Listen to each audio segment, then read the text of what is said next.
안녕하세요. 성남충원 국회의원 윤영찬입니다. 윤창근 성남시의회 의장님의 출판기념 전시회 개최를 진심으로 축하드립니다. 발달장애인과 함께하는 전시회 형식으로 출판 행사를 진행하는 것이 또 다른 의미가 있다고 생각합니다. 운명 같은 나의 도시 성남. 책 제목부터 성남시에 대한 윤창근 의장님의 애정이 듬뿍 묻어납니다. 이 책은 16년간 시의원으로서 윤창근 의장님이 펼친 의정활동과 살아온 이야기를 담고 있습니다. 지방정부 역할에 대한 깊은 고민, 우리 사회가 안고 있는 수많은 과제를 극복하기 위해 일해온 윤 의장님에 대해 알고 싶은 분들은 이 책을 꼭 일독해 주시면 되겠습니다.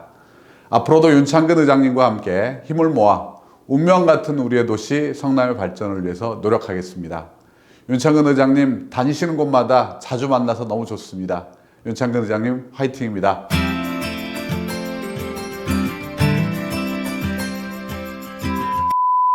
원도심의 랜드마크 희망대 공원의 재탄생을 그리다 글에 나오는 사진입니다.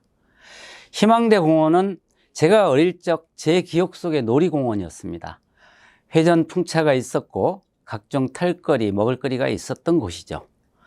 그러던 어느 날 고도 제한에 저촉된다는 이유로 놀이공원이 없어지고 말았습니다. 저는 어릴 적 놀이동산을 생각하며 시민들이 즐겨 찾는 곳으로 희망대 공원을 만들고 싶었습니다.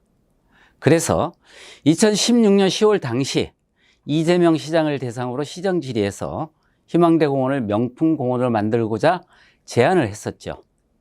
그 제안이 받아들여져서 지금 보시는 조감도처럼 자연과 문화가 어우러진 명품 공원, 아이들에게는 꿈의 동산, 청소년들에게는 창의적인 체험 공간으로 재탄생할 수 있게 되었습니다.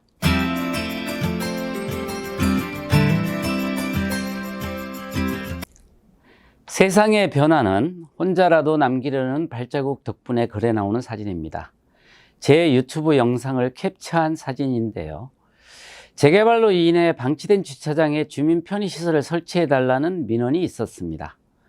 해당 부지는 공원이고 배수지에 영향을 미칠 수 있다는 이유로 시에서는 부정적인 의견을 냈습니다. 하지만 주민들은 문화시설을 간절히 원했습니다. 주민들과 힘을 모아 끈질기게 요구하고 대안을 제시했죠.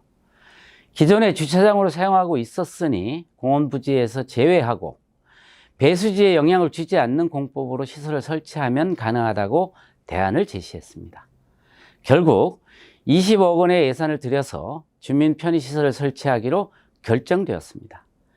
주민들이 진정 바란다면 공동체가 살아있는 공간을 만들어 갈 수 있습니다. 이런 것이 진정한 주민자치가 아닐까 생각을 합니다.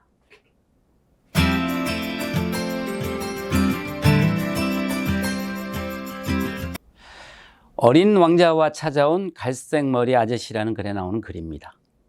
이 사진은 율동공원에 있는 카페 그림인데요.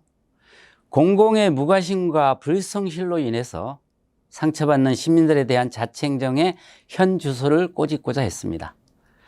카페 건물의 주인은 성남시이고 30년 전에 지어진 공공건축물인데 불법 건축물이 포함되어 있었습니다. 30년 동안 아무도 개선하지 않는 성남시의 잘못이 있었습니다. 이로 인해 성남시로부터 정당하게 공개 입찰을 통해 운영권을 받은 선량한 시민이 상처받는 모습을 보게 되었습니다. 다시는 이런 공공의 갑질이 생기지 않기를 바라며 칠흑빛 머리카락의 지구별 아저씨가 커피에 대한 자신의 사랑을 마음껏 실현할 수 있기를 소망해 봅니다.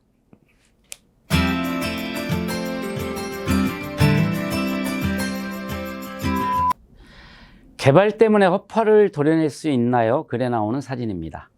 이 사진은 제1공단 근린공원 조성공사 기공식에서 제가 축사하는 사진입니다. 1공단은 저를 정치인으로 만든 곳입니다.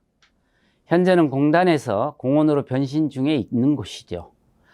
1공단을 녹지문화공원으로 만드는 것은 당시 제게는 가장 중요한 활동이었습니다. 개발업자들의 개발 시도가 많았고 이를 막으려고 처절한 노력을 했었죠. 주상복합 개발 승인 후에 다행히 시 정부가 교체되었고 이후 공원 묘지로 변경하여 현재까지 이르게 되었습니다.